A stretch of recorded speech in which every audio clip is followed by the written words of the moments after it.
Hello students, welcome back again in the class of inventory. Inventory के हमने 4 topic में बांटा था ना ब्रॉडली, और हम ऑलरेडी उसके 3 टॉपिक कवर कर चुके हैं। इन्वेंट्री वैल्यूएशन का कवर कर लिया, इन्वेंट्री रिकॉर्ड सिस्टम कवर कर लिया, लास्ट और लॉन्गेस्ट ये टॉपिक जो बचा है वो बचा है इन्वेंट्री कॉस्टिंग मेथड।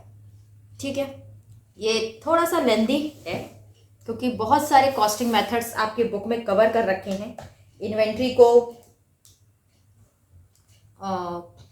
कॉस्ट करने के लिए, ठीक है, काउंट करने के लिए दे आर वेरियस मेथड। हर मेथड को करना और उसके एग्जाम्पल को कवर करना, अपने आप में टॉपिक थोड़ा सा लेंदी हो जाता है। लेंदी कह रही हूँ, टफ नहीं कह रही हूँ, राइट। चलिए कवर करते हैं इन्वेंट्री।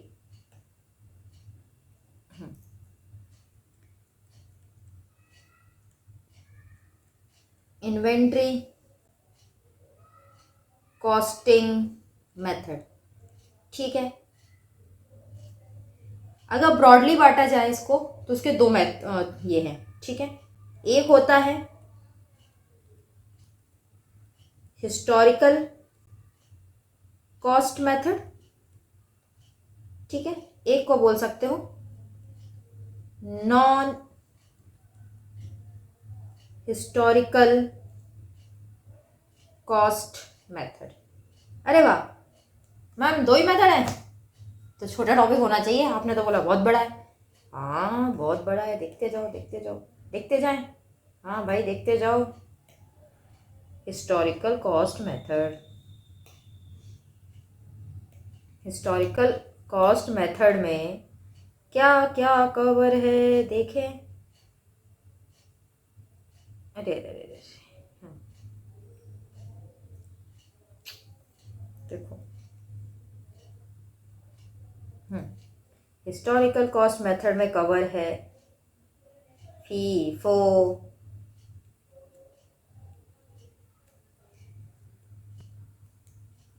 लीफो,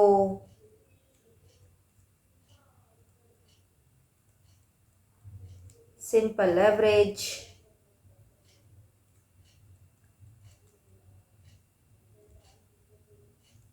वेटेड एवरेज और सिम। अच्छा एक बात बताओ, यहाँ तो सिम इन्वेंट्री कॉस्टिंग मेथड का ये एक्चुअल में जो मोबाइल फोन में सिम डलती है उसका फुल फॉर्म किस किस को पता है? जैसे इसको पता है कमेंट करके बताना। चलो यहाँ पे इसका नाम होता है स्पेसिफिक आइडेंटिफिकेशन मेथड, और नॉन हिस्टोरिकल कॉस्ट मेथड में हमारा जो कवर है वो कवर है, मैं लाइन बहुत टेढ़ा खींचती हूँ, नहीं आता ही नहीं है मेरे को, सीधा लाइन खींचना आज तक नहीं आया, पता नहीं क्यों। चलो इससे खींच लेती हूँ। हाँ, नॉन हिस्टोरिकल कॉस्ट मेथड में है एडजस्टेड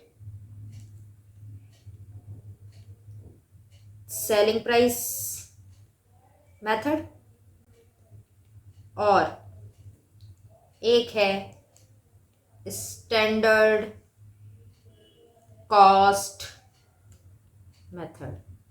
आज की क्लास में अगर हम हिस्टोरिकल कॉस्ट मेथड भी कंप्लीट कर ले पूरा तो हम इन्वेंट्री का मेजर पार्ट कंप्लीट कर लेंगे, क्योंकि ये एक अपने आप में बहुत बड़ा है। तो हम पहले स्टार्ट करते हैं सिंपल कॉस्टिंग मेथड से। इसमें जो सबसे सिंपल है वो है specific identification method.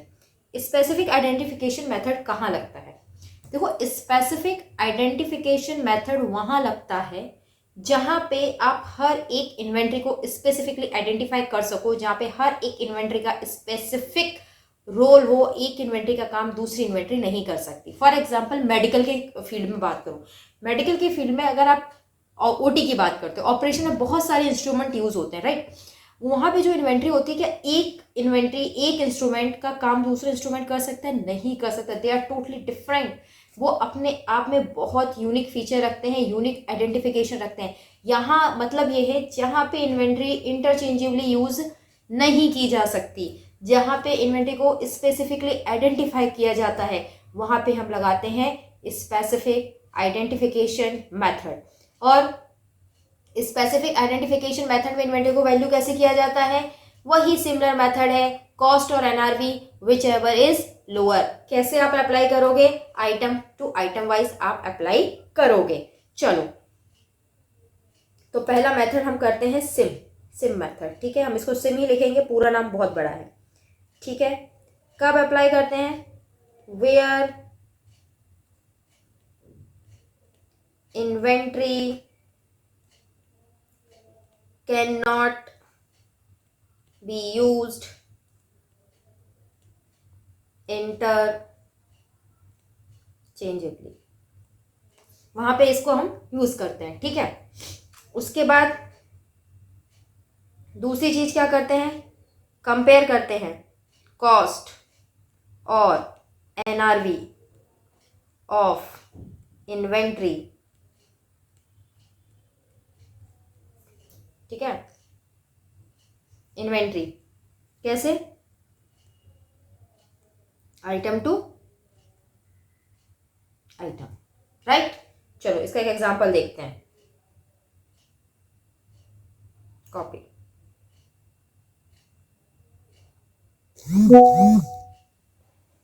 Paste, give me a minute ना।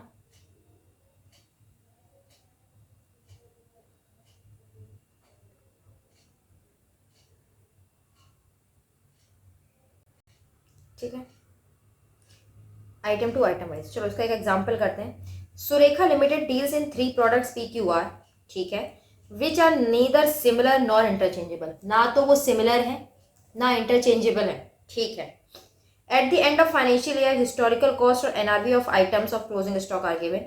3 आइटम है PQR जिसका हिस्टोरिकल कॉस्ट और एनआरवी आपको दिया हुआ है।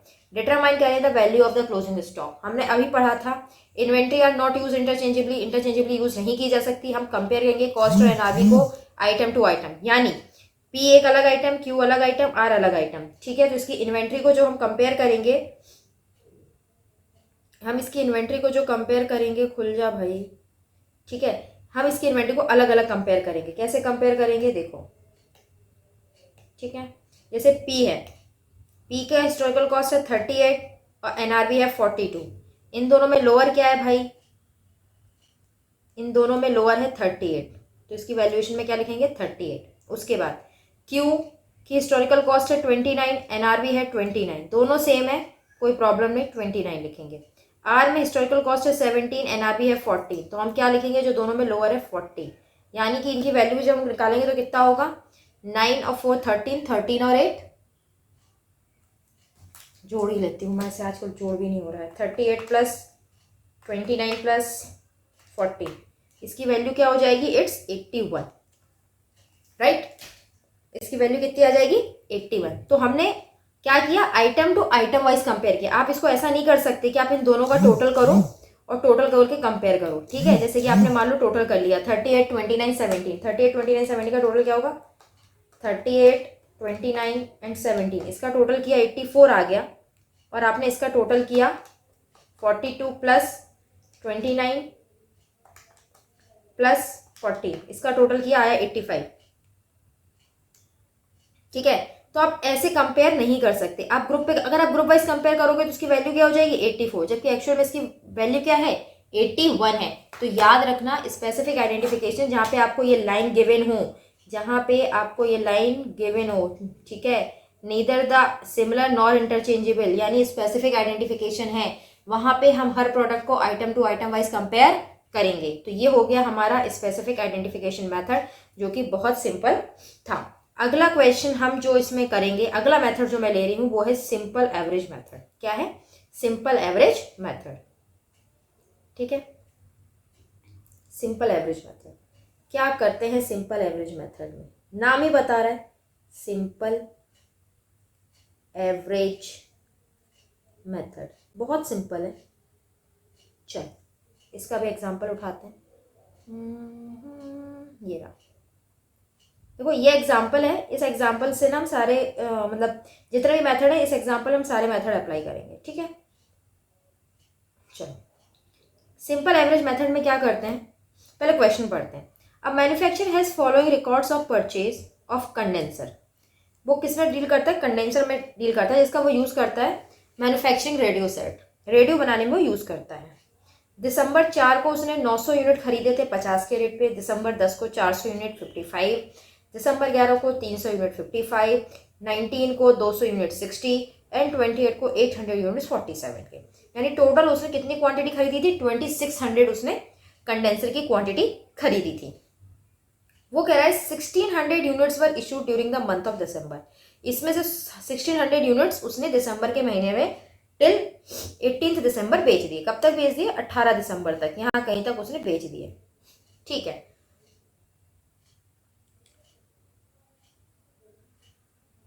18 दिसंबर तक उसने बेच दिए, 900 और 400 1300 300, हाँ बेच दिए।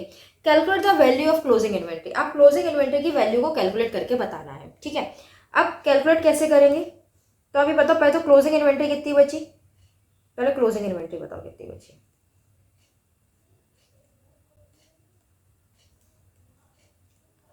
टोटल इन्वेंट्री कितनी थी 2600 की, बेच कितनी दी 1600 की, बची कितनी 1000 की, एक और जो बची है वो कब की बची है, एक दिसंबर 19 की, दिसंबर 28 की, ठीक है।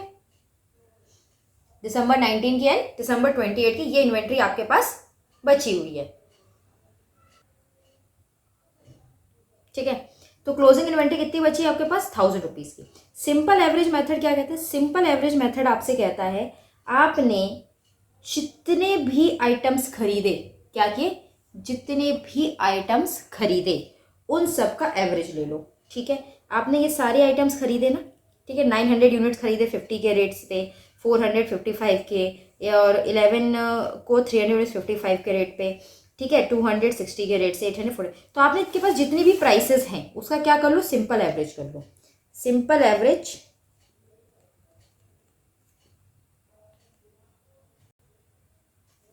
ऑफ प्राइसेस, ठीक है। आप सिंपल एवरेज करोगे प्राइसेस का क्या क्या आ जाएगा, कौन कौन सी प्राइसेस थी, 50 प्लस 55 प्लस 55 प्लस 60 प्लस 47, अच्छा कितने नंबर ऑफ प्राइसेस है, 1 2 3 4 5 5, ऐसे ही निकालते हो ना एवरेज। अब एवरेज निकालना तो नहीं सिखाना पड़ेगा, ठीक है, जरा एवरेज निकालो कितना आएगा, 50 plus 55 plus 55 plus 60 plus 47 plus, ये आ रहा है 267 डिवाइड बाय 5, जरा करो तो डिवाइड बाय 5, ये आ गया 53.4, ठीक है। यानी हमारा सिंपल एवरेज से जो प्राइस आया वो कितना आया, 53.4। अब हमें क्लोजिंग इन्वेंट्री की वैल्यू निकालनी होगी तो हम कैसे निकालेंगे, हम निकालेंगे वैल्यू ऑफ क्लोजिंग इन्वेंट्री, कैसे निकालेंगे, 53.4 जो हमारा प्राइस निकाला मल्टीप्लाइड बाय 1000, कर दो जब ये 1000 कितना हुआ, 1000 मल्टीप्लाइड बाय 53.4, 53,400, ठीक है। आ गया समझ में, इस तरीके से आपकी इन्वेंट्री की वैल्यू। तो सिंपल एवरेज मेथड में अपन क्या करते हैं, सिंपल एवरेज मेथड में हमने जो भी आइटम जिस जिस प्राइस पे ड्यूरिंग द ईयर या ड्यूरिंग द पीरियड खरीदे हैं हम वो सारी प्राइसेस को एक लाइन में लिखते हैं, ठीक है। टोटल ऑफ प्राइसेस करते हैं। अगर इसको मैं फॉर्मूले में कन्वर्ट कर दूं तो इसका फॉर्मूला क्या हो जाएगा, इसका फॉर्मूला हो जाएगा, ठीक है, इसका जो फॉर्मूला निकलेगा वो फॉर्मूला क्या निकलेगा, ठीक है, इसका फॉर्मूला निकलेगा total of prices divide by number of prices, जितने भी प्राइसेस उन सबका टोटल कर दो और जितनी नंबर ऑफ प्राइसेस है उससे डिवाइड कर दो, ठीक है, और मल्टीप्लाई किससे कर दो, क्लोजिंग इन्वेंट्री से, ठीक है। यही आपका फॉर्मूला बन जाएगा कैलकुलेट करने का क्लोजिंग इन्वेंट्री की value in simple average method. बहुत इजी था, सिंपल एवरेज मेथड और स्पेसिफिक आइडेंटिफिकेशन मेथड। चलो ऐसे नेक्स्ट मेथड हम करते हैं, वो नेक्स्ट मेथड है फीफो मेथड। कौन सा मेथड है? FIFO method. ठीक है, क्योंकि फीफो मेथड इजी है इसलिए मैं चाहती हूँ फीफो पहले कर लेते हैं। लीफो एंड वेटेड एवरेज बहुत ही टाइम टेकिंग है प्रोसेस थोड़ा, तो हम बाद में करेंगे। फीफो मेथड क्या कहता है और फीफो मेथड कौन से इस पे बेस्ड है? ठीक है, देखो हम सब ने फीफो का नाम सुन रखा है। फीफो का फुल फॉर्म क्या होता है? First in first out. इसका सीधा मतलब है पहले आओ पहले पाओ की जो नीति होती है वो वही यही कहती है। ठीक है ना, ये कौन सा कॉन्सेप्ट मेथड है? पहले आओ पहले पाओ, जब अपन कहते हैं ना, तो यही कहते हैं जो सामान हमने पहले खरीदा है उस सामान को हम पहले बेचेंगे। क्या करेंगे? जो सामान हमने पहले खरीदा है उस सामान को हम पहले बेचेंगे। ये हमारा first in first out method बोलता है। और ये जो जिस ऑब्जेक्ट पे काम करता है वो ऑब्जेक्ट मैं आपको और बता दूं, वो ऑब्जेक्ट क्या है? इसका ऑब्जेक्टिव है, ये कहता है कि कॉस्ट हमें रेवेन्यू में जो चार्ज करना चाहिए, cost should be charged to revenue in order in which they are incurred. ठीक है, जिस ऑर्डर में हमने खर्चा इंकर किया है उसी ऑर्डर में हमें रेवेन्यू में वो खर्चा चार्ज करना चाहिए, ये फीफो का कहना है। ठीक है, अगर आप इस एग्जांपल को देखोगे, देखो तो फीफो मेथड क्या था? जो पहले आएगा उसको हम पहले बेचेंगे। इसमें इसने कितनी यूनिट्स बेची थी? 1600 यूनिट बेची थी। तो 1600 यूनिट में से सबसे पहले कौन सी यूनिट बेची होगी? ये 900 वाली यूनिट को बेचा होगा क्योंकि ये सबसे पहले आई थी। उसके बाद इसने कौन सी यूनिट को बेचा होगा? 400 यूनिट को बेचा होगा जो सेकंड में आई थी। फिर कौन सी यूनिट को बेचा होगा? 300 वाली यूनिट को बेचा होगा जो उसको तीसरे नंबर पे आई थी। यानी दिसंबर 4, दिसंबर 10, दिसंबर 11, इन सबको मिला के इसने टोटल कितनी यूनिट खरीद ली थी? इसने टोटल यूनिट बेच दी। कितना सम हो रहा है इसका? 1600 हो रहा है ना। यानी देखो 900 प्लस 400 1300, 1300 प्लस 300 इज 1600। तो ये इसने 1600 यूनिट्स को बेच दिया। ठीक है, कब तक? 18 दिसंबर तक। और कौन सी यूनिट्स को बेचा होगा? जो पहले आई होंगी वो पहले इसने बेची होंगी। राइट, तो अगर मैं इसके पास देखूं तो इसके पास जो इन्वेंट्री बच रही है वो कौन सी बच रही है? इसके पास यही तो इन्वेंट्री बच रही है। राइट, 1 दिसंबर 19 को इसने जो स्टॉक खरीदा 200 का वो बच रहा है, और दिसंबर 28 को जो स्टॉक खरीदा 800 का वो बच रहा है। अगर फीफो के मेथड से, खिचड़ी बहुत पक गई, थोड़ा सा क्लियर कर लेती हूँ ना, फीफो के मेथड से देखा जाए, ठीक है, फीफो के मेथड से देखा जाए तो इसके पास जो स्टॉक बच रहा है बच्चों, वो स्टॉक यही तो बच रहा है, दिसंबर, यही बच रहा है ना, दिसंबर 19 को जो स्टॉक खरीदा और दिसंबर 28, ये वाला स्टॉक है। बाकी ये तो बच चुका, पहले आया था पहले बिक गया। ठीक है ना, तो अब इसके पास जो स्टॉक बच रहा है वो यही बच रहा है। तो अब इसकी जब आपको वैल्यू निकालनी होगी फीफो में, तो फीफो में आप इसकी वैल्यू कैसे निकालोगे? फीफो में आप इसकी वैल्यू निकालोगे, 200 वाला स्टॉक बचा है जिसको आपने कस्ते पर खरीदा था 60 के रेट से, और 800 वाला स्टॉक बचा है जिसको आपने किस रेट से खरीदा था? 47 के रेट से। मल्टीप्लाई करोगे, 6 2 12, इट्स 12,000, एंड 47 का मल्टीप्लाई करोगे 800 से, कितना आएगा?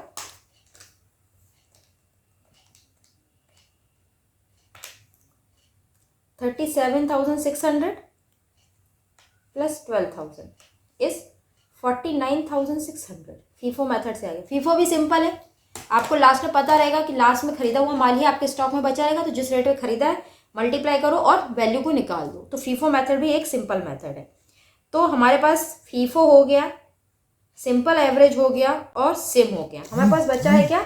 LIFO and weighted average. Right, देखो अभी हमने थोड़ी देर पहले किया था first in first out method, और first in first out method में हमने देखा था कि हम कैसे कैलकुलेट करते हैं इन्वेंट्री की कॉस्ट। जो सामान पहले आया है हम पहले निकल जाता था, यही होता था, और जो लास्ट में बचा रहता था उसमें हम यूनिट को मल्टीप्लाई कर देते थे उसके प्राइस से, और हमें मिल जाता था इन्वेंट्री की कॉस्टिंग। राइट, अब हम आते हैं last in first out method पे। Last in first out method क्या कहता है? Last in first out method कहता है कि जो सामान हमने बाद में खरीदा वो हम पहले बेचेंगे। ठीक है, और जो पहले खरीदा उसको बाद में बेचेंगे। तो जैसे कि फीफो काम करता था कि जो कॉस्ट हमें पहले इनकर करी हम पहले रेवेन्यू को चार्ज करेंगे, उसके जस्ट अपोजिट लीफो मेथड काम करता है और कहता है कि करंट कॉस्ट को चार्ज किया जाएगा पहले करंट रेवेन्यू के अगेंस्ट। ठीक है, current cost is charged against current revenue.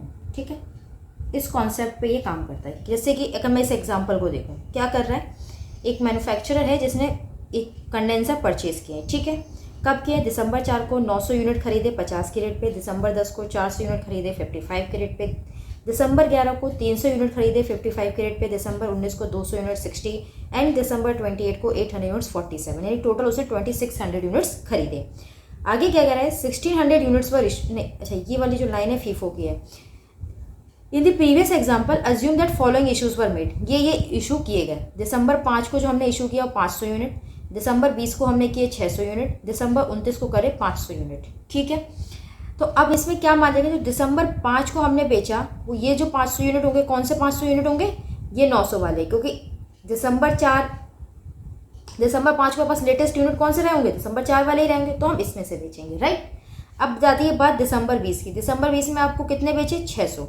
अब देखो दिसंबर 5 को बेचने के बाद आपके पास इसमें 400 यूनिट बचे होंगे ना, 500 आपने बेचे तो 400 बचे होंगे।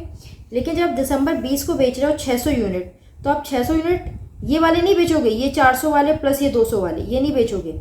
आप ये जो 600 यूनिट है उस दिसंबर 20 को जो आप बेचोगे उसमें 200 यूनिट ये वाले बेचोगे, 300 यूनिट ये वाले बेचोगे और 100 यूनिट ये वाले बेचोगे। ठीक है, क्योंकि दिसंबर 20 के लिए लेटेस्ट परचेज कौन सी थी, दिसंबर 19 की, दिसंबर 11 की और दिसंबर 10 की।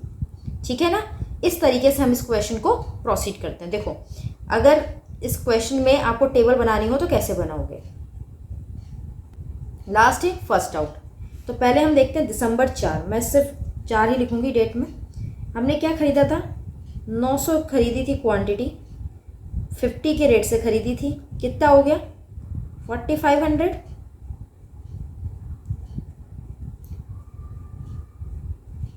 सॉरी 45,000। क्या हमने कुछ इशू किया, नहीं किया। हमारी बैलेंस क्वांटिटी पे कितनी रहेगी 900, 50 के रेट से 45,000, कोई दिक्कत नहीं है। चलो उसके बाद कह रहा है दिसंबर 5, दिसंबर 5 को आपने 500 यूनिट इशू करे। ठीक है, 500 यूनिट इशू करे, कौन से वाले करे, 50 वाले करे, कितना हो जाएगा 5 5 ज़ा 25, 25,000। अब बात आती है बैलेंस की, तो 900 में से 500 है, कितने यूनिट बचा 400, किस रेट से खरीदा था 50 के रेट से, कितना का बचा 20,000। राइट, चलो उसके बाद कह रहा है दिसंबर 10, एक लाइन छोड़ के करती हूँ मैं। देखो दिसंबर 10 को क्या हुआ है, दिसंबर 10 में आपने 400 यूनिट्स खरीदे। दिसंबर 10 में आपने कितने यूनिट्स खरीदे, 400 खरीदे, 55 की रेट से खरीदे, कितना हो जाएगा 0 0 4 5 ज़ा 20 की 0 कैरी आई 2 4 5 ज़ा 20 इट्स 22,000। ठीक है, कुछ बेचा है क्या आपने, इशू किया है, नहीं किया है। तब आपके पास बैलेंस में क्या है, 400 यूनिट्स है 50 वाले जिसकी कॉस्ट 20,000 है। ठीक है, और 400 यूनिट्स हैं आपके 55 वाले जिसकी कॉस्ट 22,000 है। राइट, चलो अगला क्या कह रहा है, अगला कह रहा है दिसंबर 11 को आपने 300 यूनिट खरीदे, किस रेट से 55 के रेट से। चलो दिसंबर 11 300 यूनिट खरीदे 55 के रेट से, कितना होगा 16,500। इशू कुछ किया क्या, नहीं किया। तो अब हमारे पास बैलेंस में क्या क्या है, 400 50 वाले 20,000, 400 55 वाले 22,000 और 300 55 वाले 16,500। चलो आगे क्या है, दिसंबर 11, दिसंबर 19, क्योंकि हमने दिसंबर 20 को किया, दिसंबर 19 को हमने 200 यूनिट खरीदे थे। दिसंबर 20 को 200 यूनिट्स खरीदे थे 60 की रेट से, इट्स 12,000। इशू हमने अगेन कुछ नहीं किया। फिर हमारे पास जो बचा है लिख लो, 400 400, 300, 200, 50, 55, 55, 60, ठीक है। 20,000, 22,000, 16,500 एंड अगेन 12,000 हो गया। उसके बाद अच्छा दिसंबर 20 को आपने इशू किए 600 यूनिट्स, ठीक है। अब देखो, सॉरी ये परचेस 19 की थी ना, अब मैं कलर चेंज कर रही हूँ, ठीक है। आपने दिसंबर 20 को इशू करे। अब 20 को जब आपने इशू करे तब देखो क्या क्या किया आपने। 20 को करे 600 यूनिट्स, यानी 20 को जो आपने 600 यूनिट्स करे होंगे तो सबसे पहले कौन से यूनिट इशू करे होंगे, ये 200 वाले इशू करेंगे। 260 की रेट से 12,000, ये तो पूरे इशू हो गए, इसको हटा दो। उसके बाद 300 वाले किए होंगे 55 की रेट से 16,500, ये भी पूरा आपने इशू कर दिया, ये भी आपके बैलेंस से चला गया। और इसमें से कितने किए होंगे, इसमें से 100 किए होंगे। 100 55 की रेट से 5,500, ओके। चलो अब हमें देखूंगी 20 के बाद हमारे पास बैलेंस कितना बचा, ठीक है। 20 के बाद हमारे पास बैलेंस कितना बचा। अगर यहाँ पे अब आप बैलेंस देखोगे 20 तारीख के पास आपके पास जो बैलेंस बचा वो बैलेंस बचा 450 की रेट से 20,000 और 300 बचा 55 की रेट से 16,500, यही तो बैलेंस बचा। ये भी आपके पास कंप्लीट खत्म, ये भी आपके पास कंप्लीट खत्म। चलो उसके आगे क्या था, आपने दिसंबर 28 को फिर परचेज करी 800 यूनिट्स 47 से। चलो परचेज को फिर नोट करते हैं।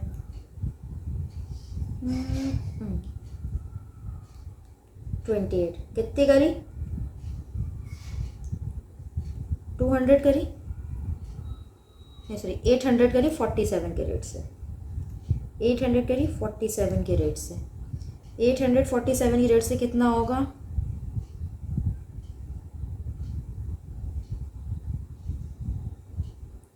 एट हंड्रेड मल्टीप्लाइड बाय 47, 37,600, 37,600, ठीक है। यहाँ तो अपने कुछ इशू किया नहीं, हमारे पास क्या बचा 450 की रेट से, 355 की रेट से एंड 847 की रेट से। लिख दो 20,000, 16,500 एंड 37,600, ठीक है। चलो उसके बाद क्या था, 29 को इसने 500 यूनिट्स बेचे। मैं थोड़ा सा लाइन को एक्सटेंड कर लूँ सबकी, ओके।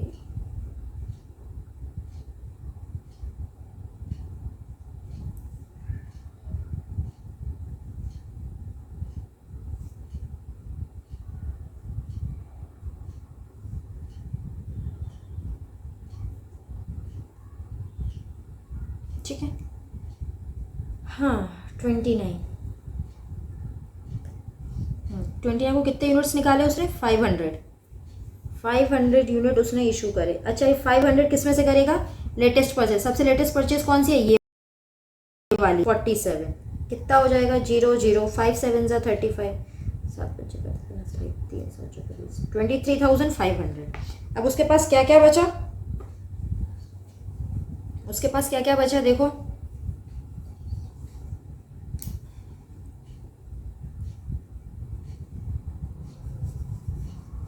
उसके पास बचा 450 की रेट से, 355 की रेट से, और 800 में से 500 चले गए, कितना बचा 347 की रेट से। हिसाब लगा लो, 20,000, 16,500 एंड 0 0 3 7 21, एक हाथ से 2 3 4 12 और 2 14, 14,100, राइट। देखो मैं इसको थोड़ा छोटा कर दूँ। अब यहाँ से अगर आपको कॉस्ट ऑफ गुड्स सोल्ड निकालना हो तो यहाँ से आप कॉस्ट ऑफ गुड्स सोल्ड कैसे निकालोगे, आपने कितनी यूनिट बेची, ये जो इशू वाला सेक्शन है ना आपका, ये इशू वाला जो सेक्शन है ना वो आपको बताता है cost of goods sold. 500 + 200 700 + 300 1000 1000 + 1 1100 plus 5 it's 1600 units आपने बेची, यही क्वेश्चन कह रहा था। आपने कितने का सामान टोटल में बेच दिया? 25,000। जरा टोटल करते हैं, ठीक है, टोटल करें, चलो टोटल करते हैं हमने कितने का सामान बेचा। 25,000 प्लस 12,000 प्लस 16,500 प्लस 5,500 प्लस और कुछ है 23,500 और है, प्लस 23,500 कितना हो गया? 82,500। ओके, और हमारे पास क्लोजिंग में क्या बचा? ये बचा, ये तो हर डेट का बैलेंस है ना, आप इसको ऐसे टोटल कर सकते हो। ये हमारे पास क्लोजिंग में बचा। अब क्लोजिंग का जो निकालना है, क्लोजिंग का भी देख लो। क्लोजिंग का क्या हो जाएगा? 20,000 प्लस 16,500 प्लस 14,100, ये आपका क्लोजिंग बचा 50,600। ठीक है, अब जरा अगर आप इसको ढंग से एनालाइज करोगे तो आप क्या पाओगे? देखो, ये 400 यूनिट्स जो आपके पास बची हैं, ठीक है, ये 400 यूनिट्स जो आपके पास बची हैं, ये आपने सबसे स्टार्टिंग में खरीदी थी दिसंबर 4 को, वो आपके पास अभी भी स्टॉक में, ठीक है। और ये जो 300 यूनिट्स आपके पास बची हैं 55 वाली, ये आपने कब खरीदी थी? ये आपने खरीदी थी दिसंबर 10 को, ठीक है, दिसंबर 10 को। यानी आपके पास स्टॉक में जो बचता है ये आपने परचेज किया था दिसंबर 29 को, ठीक है। जो आपने पहले परचेज कर रखी थी वो आपके पास आज भी हाथ में है। देखो, दिसंबर 4 और दिसंबर 10 वाली आज भी स्टॉक आपके हाथ में है। लीफो मेथड में, लीफो मेथड में यही होता है, जो स्टॉक आप लास्ट में खरीदते हो उसे आप पहले बेच देते हो और पहले का स्टॉक आपके पास गोडाउन में पड़ा होता है। ये मेथड इसलिए अप्लाई करते हैं कि जो कि करंट कॉस्ट है वो करंट रेवेन्यू के अगेंस्ट चार्ज हो जाए, ठीक है। चलो, समझ में आ गया last in first out method? Simple था, कुछ ज़्यादा इसमें था नहीं ऐसा जो आपको समझना है, ठीक है। इसके बाद एक और मेथड आता है जिसको अपन बोलते हैं वेटेड एवरेज मेथड। क्या बोलते हैं? बोलते हैं weighted average method, right.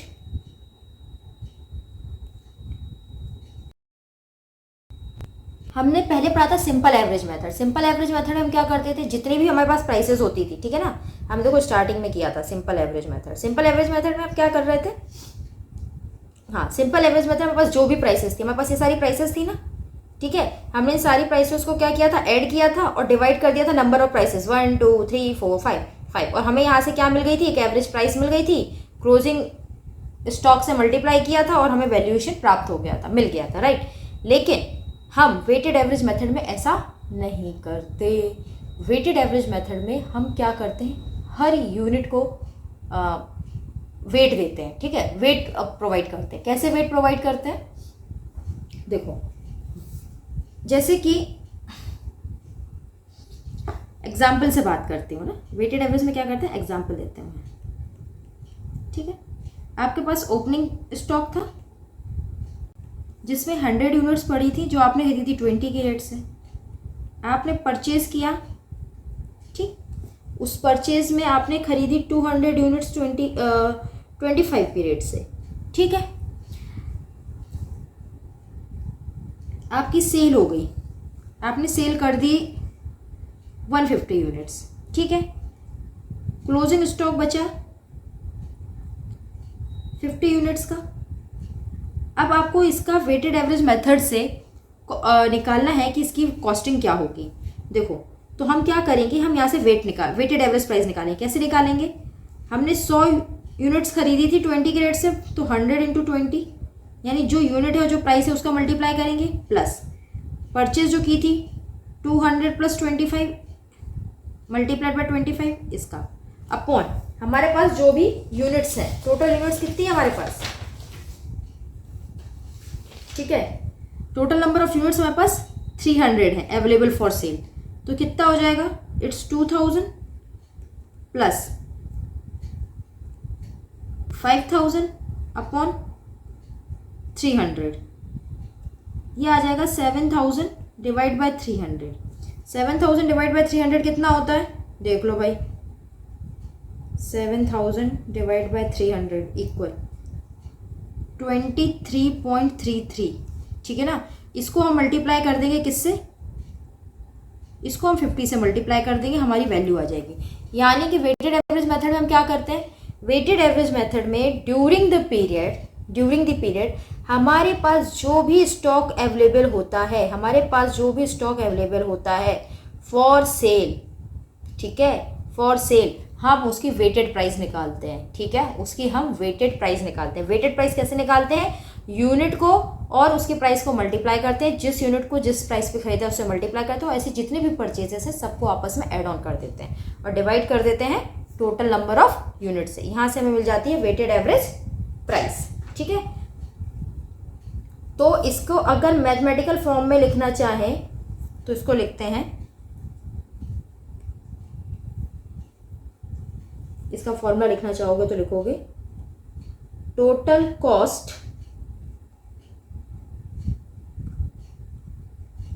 Available for cell, ठीक है, divide by total number of units. यही क्या किया था, यही टोटल कॉस्ट अवेलेबल थी आपके पास सेल की, वही किया, डिवाइड किया था टोटल नंबर ऑफ यूनिट से 300, वही किया। ये है, ये आपको देता है वेटेड एवरेज प्राइस। ये क्या देता है आपको, ये आपको देता है वेटेड एवरेज प्राइस। ओके, ठीक है। चलो, अब ये तो कहोगे मैम बहुत सिंपल सा एग्जांपल था, सिर्फ ओपनिंग स्टॉक और परचेजेस था, करके आपने बता दिया। व्हाट इफ अगर क्वेश्चन में हमें ऐसे कुछ दिया हो इस तरीके से, ठीक है ना, तो हम क्या करेंगे, तो हम इसी एग्जांपल को नीचे पेस्ट करते हैं और देखते हैं अगर हमें ये वाला क्वेश्चन ही सिमिलर वेटेड एवरेज मेथड से करना हो तो ये हम क्वेश्चन को कैसे करेंगे। ठीक है, चलो करिए। अभी हमने एक बहुत छोटा सा एग्जांपल देखा था। अब क्वेश्चन आता है कि अगर ऐसा कोई क्वेश्चन आ गया जिसमें नंबर ऑफ परचेजेस हैं एंड नंबर ऑफ इशूज़ हैं, तो हम उसको कैसे सॉल्व करेंगे। ठीक है, तो वेरी सिंपल, हमने जो पहले परचेज की थी एज इट इज़ डाल दो। हमने परचेज की थी 4 तारीख को 900 यूनिट्स की 50 के रेट से 45,000। ठीक है, 45,000, कोई इशू नहीं है, कोई दिक्कत नहीं है। यहाँ पे भी वैसे ही डाल दो 900 50 की रेट से 45,000। ठीक है, नो इशू। चलो, अगला है दिसंबर 5 को आपने 500 यूनिट्स इशू करी, तो दिसंबर 5 500 यूनिट जो इशू करी वो 50 वाली थी, 25,000, कोई इशू नहीं है। 400 बचे 50 वाले की रेट से 20,000। चलो, अगला क्या है, अगला है दिसंबर 10। दिसंबर 10 को आपने खरीदी 400 यूनिट्स 55 की रेट से, ये होगा 22,000। इशू आपने कुछ नहीं किया, ठीक है, कुछ भी नहीं किया। अब आपके पास जो स्टॉक में है वो क्या क्या है, देखो आपके पास स्टॉक में 2 स्टॉक है। एक है 400 वाला जो आपने खरीदा था 50 की रेट से, और एक आपने अभी खरीदा है 455 की रेट से। तो अब वो नहीं करोगे जो आप पहले कर रहे थे, इन दोनों को मल्टीप्लाई करके लिख दिया। लास्ट वाले में ऐसे ही किया था ना, लीफो में इसको मल्टीप्लाई करके 20,000 लिख दिया था और इसको मल्टीप्लाई करके 22,000 कर दिया था। नहीं, अब आप इसका वेटेड प्राइस निकालोगे। वेटेड प्राइस कैसे निकालोगे, देखो वही मेथड लगोगे, total cost available for sale. तो total cost available for sale क्या है आपके पास, यही है ना, ये 400 यूनिट 50 वाले और ये 400 यूनिट्स 55 वाले, राइट। तो इनको मल्टीप्लाई करोगे 400 into 50 plus 400 into 55 divide by total units कितने हैं 800, तो कितना आ जाएगा 20,000 प्लस 22,000 डिवाइड बाय 800। जरा कैलकुलेटर में सॉल्व करके देखो कितना आ रहा है। देखो कैलकुलेटर में सॉल्व करोगे 20,000 प्लस 22,000 प्लस डिवाइड बाय 800, कितना आया 52.5 आया, राइट। तो ये जो 400 है इसको भी 52.5 और ये जो 400 अभी आपने खरीदे इसको भी 52.5 से मल्टीप्लाई करो, देखो कितना आता है 21,000 एंड 21,000। हो गया। चलो आगे बढ़ते हैं। अगला कह रहा है दिसंबर 11 को आपने 300 यूनिट्स खरीदे 55 की रेट से। दिसंबर 11 को आपने 300 यूनिट्स खरीदे 55 के रेट से, ये होगा 16,500। अगेन कोई इशू आपने नहीं किया। अब आप जो इशू कर रहे हो, कोई कर रहे हो क्या? नहीं कर रहे हो। अब देखो, अब आप जब प्राइस निकालोगे, ठीक है, तो ऐसा नहीं करोगे कि ये 21,000 लोगे ना। आपके पास स्टॉक में क्या क्या बचा है? आपके पास स्टॉक में ये 400 बचा है, ये बचा है, और प्लस और आ गया 355 की रेट से, राइट। तो इसमें 16,500 और प्लस हो जाएगा, प्लस 300 यहाँ हो जाएगा, राइट। देखो क्या प्राइस आता है।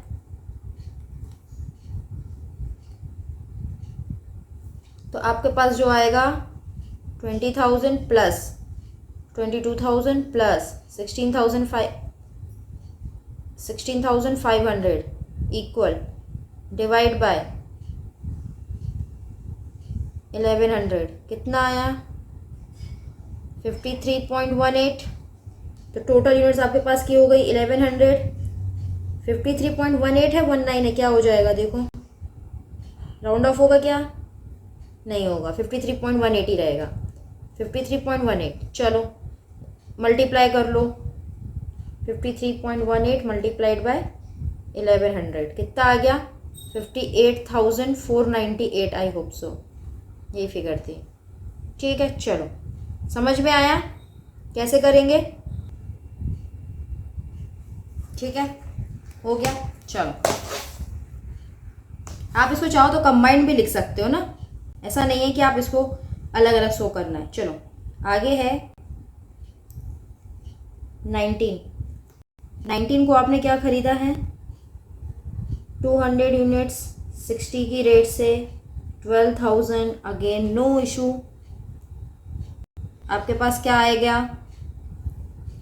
आपके पास आ गया 58,498 प्लस आपने सामान और ख़रीद लिया 12,000 का। डिवाइड करो ज़रा इसको। 1100 प्लस 200 यूनिट्स आपने और अभी ख़रीदे हैं, कितना हो गया? 1300। ठीक है, तो प्लस किया 12,000 और इसको डिवाइड करेंगे 1300, कितना आ गया? 54.23। 1300 यूनिट्स हैं, ठीक है। 54.23 मल्टीप्लाइड बाय 1300 कितना आ गया? 17,499। चलो अगला कह रहा है दिसंबर 20 को आपने कितने यूनिट्स निकाले? 600 यूनिट। तो 20 को आपने क्या किया? कुछ खरीदा तो है नहीं, 600 यूनिट्स निकाले। तो किस रेट से निकाले? 54.23 की रेट से। मल्टीप्लाई करो, पता चलेगा कितने निकाले। ठीक है, 600 मल्टीप्लाइड बाय 54.23 32,538 ना। हाँ 538, राइट। कितना बचा? 700 बचे। 54.23 माइनस 7499 37,961 37,961। Okay okay. उसके बाद दिसंबर 28 को आपने 800 यूनिट्स खरीदे 47 की रेट से। 8 7 56, 8 56 की 6 कितना था? 37,600 था ना ऊपर। हाँ ठीक है, 37,600 कुछ नहीं बेचा। अब आपके पास कितने हो गए? देखो ये तो है ही आपके पास 37,961 का स्टॉक, प्लस आपने अभी खरीदा है 37,600। ठीक, तो 700 की यूनिट्स पहले हैं प्लस 800 यूनिट्स और आ गए। तो ज़रा निकालो भाई क्या हुआ है।